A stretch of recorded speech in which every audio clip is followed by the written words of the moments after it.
Bonjour, bonsoir et bienvenue dans ce troisième vlog créatif. Et on commence ce lundi avec le gros projet du moment. Du coup, dans le précédent vlog, j'ai reçu 2 tissus jacquard multicolores. C'est des tissus jacquard de chez Mondial Tissu que vous avez vu dans le précédent vlog. Et donc dans chaque tissu, je vais faire 3 coussins et j'avais également 2 carrés de jacquard pour pouvoir faire du coup 2 autres coussins. Donc au total, il y aura 8 coussins pour la cabane. Donc pour ces 8 coussins, donc je fais 8 coussins unis que je rembourre, plus 8 housses de coussins. Donc ça fait énormément de travail, hein. C'est des modèles très très simples, ça paraît pas comme ça. Mais en quantité, ça représente beaucoup de travail. Vous allez voir, du coup, je me sers des fameux carrés de jacquard que j'avais déjà comme guide pour pouvoir faire du coup des coussins de la même taille que les carrés que j'avais déjà. C'est assez rigolo parce que malgré l'accéléré et les coupes que j'ai fait dans la vidéo, c'est assez long, hein. Vous voyez que rien que pour découper 6 façades de coussins, ça me prend un temps fou.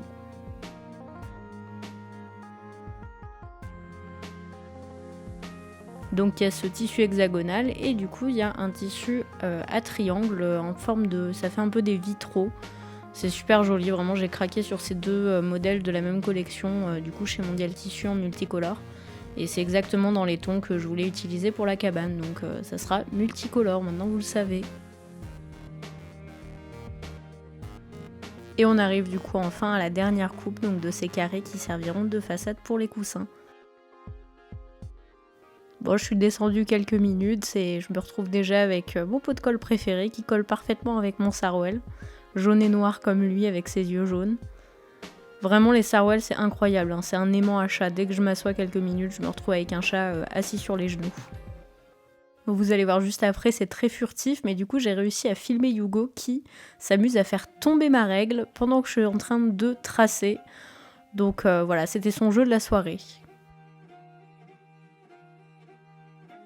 Et le lendemain, du coup, après la façade des housses, du coup, je me suis mise à couper l'arrière.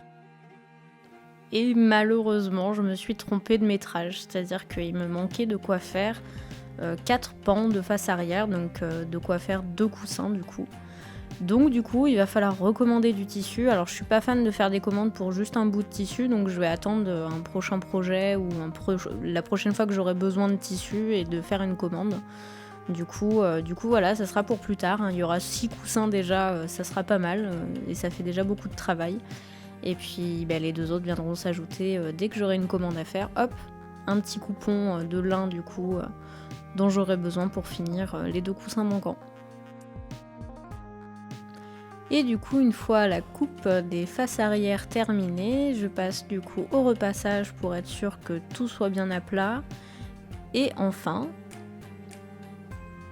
au surfilage, donc du coup je surfile à la surjeteuse toutes mes pièces pour avoir de jolies finitions.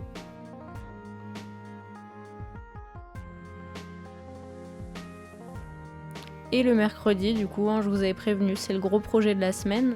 Je me suis attelée à faire les ourlets sur les rabats des coussins, du coup je fais 2 replis sur les rabats. Et ensuite je les positionne donc endroit contre endroit sur les faces avant. J'épingle bien tout ça pour que ça tienne bien en place et puis après je vais passer à la machine à coudre. Donc pour ces coussins là il suffit juste de faire un carré tout autour étant donné qu'il y a une ouverture en fait grâce au rabat.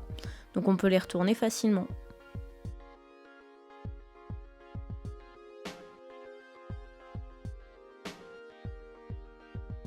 Et le jeudi du coup j'ai reçu du matériel, donc ça vient de chez Amazon. J'ai pris donc en premier du gros fil de fer, malheureusement en fait je me suis trompée de diamètre, il est beaucoup trop gros, donc je vais pas pouvoir en faire l'utilisation que j'avais prévue de base, mais vous allez voir dans le vlog qu'en fait j'ai eu une idée, donc j'ai trouvé comment l'utiliser, donc ça sera pas perdu. Alors ça c'est le genre de commande que je déteste, j'ai dû commander du bicarbonate de soude pour pouvoir faire ma lessive, parce que j'en avais plus et que ça devenait urgent, et que c'était introuvable au magasin. Et enfin, le plus intéressant du coup, j'ai reçu cette machine pour pouvoir faire des tricotins. Donc des tricotins j'en faisais quand j'étais gamine et je les faisais à la main, donc c'est très très long et fastidieux.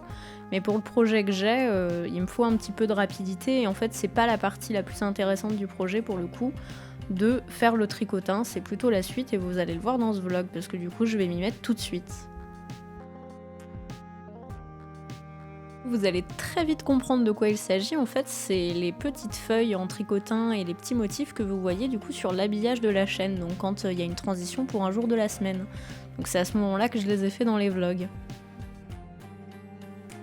En fait, je me suis arrêtée parce que j'étais frustrée à ce moment-là de m'être trompée de taille de fil de fer et du coup, je me suis dit que c'était l'occasion de tester la création de tuteurs en fer. J'en vois souvent en ligne sur les boutiques, sauf que je trouve que c'est très cher et au final, ce fil de fer que j'ai pris qui est épais mais qui est très facile à manier, il se prête super bien à la réalisation de ce genre de tuteur.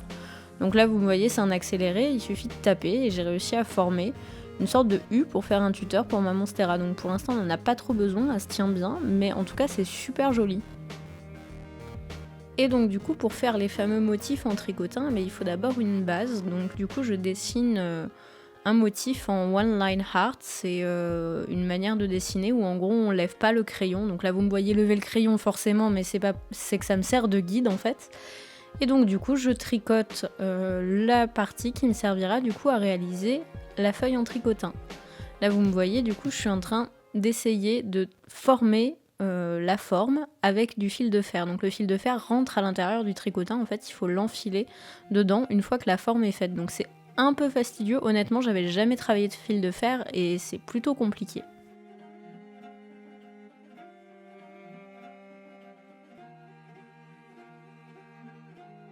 Voilà, j'ai terminé de tricoter, j'ai terminé de faire ma forme avec le fil de fer et maintenant il faut faire passer le tricotin dans le fil de fer, ou plutôt le fil de fer dans le tricotin. Ça prend un peu de temps, mais ça va, devant une série c'est tranquille. Et du coup, dans la journée, j'ai pu réaliser ces 2 premiers motifs. Donc, vous les connaissez déjà, vous les avez déjà vus, mais ils vont servir à décorer la cabane. Bon, et là, je suis trop contente, je frime un peu, mais la première tartiflette de l'année, c'est vraiment la meilleure, j'adore.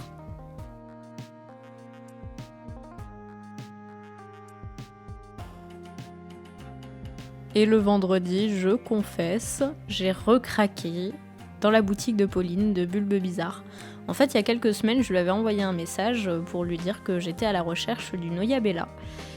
Et elle m'avait répondu que elle en avait vu quelques-unes qui étaient pas très belles et que du coup elle préférait attendre d'en trouver des jolies chez son fournisseur.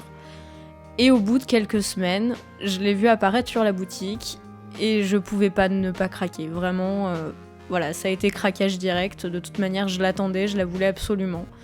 Et donc voilà, j'ai reçu cette magnifique Oyabella. Vraiment, merci Pauline si tu passes par là, d'être autant à l'écoute et aussi gentille.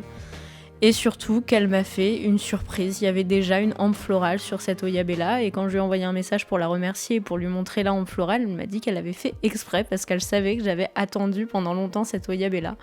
Donc vraiment merci beaucoup, quoi. C'est vraiment adorable ce genre d'attention. Je vous recommande énormément sa boutique. Bon, ce jour-là, je vous ai pas tout filmé, mais j'ai continué ma folie des tricotins du coup, et franchement, c'est un loisir créatif que je vous recommande vraiment parce que ça coûte vraiment peu cher au final. Aussi bien en laine qu'en matériel, vous pouvez utiliser un tricotin classique, pas forcément une machine. Et franchement, le résultat, il est superbe avec quelques recherches, quelques dessins, etc. On arrive tout de suite à un truc vraiment très très joli.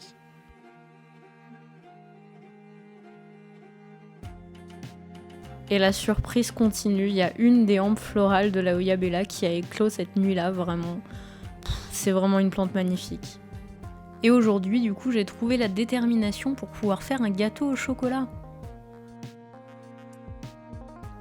Et comme vous voyez, du coup, au fil des mois, j'ai appris du coup à faire les blancs en neige à la main.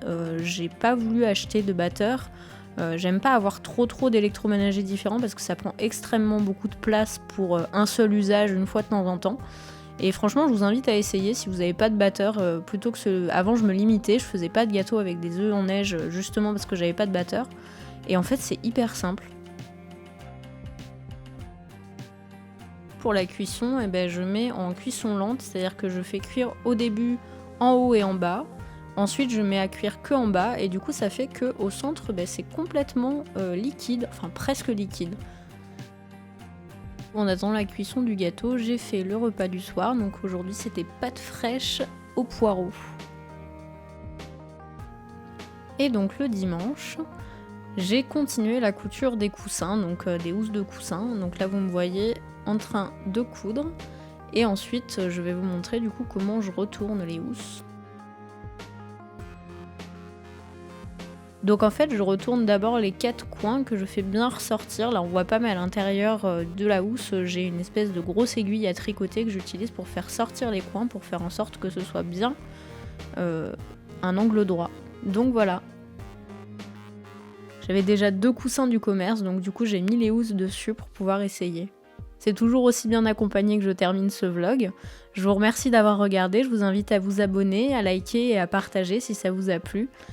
Et à la prochaine!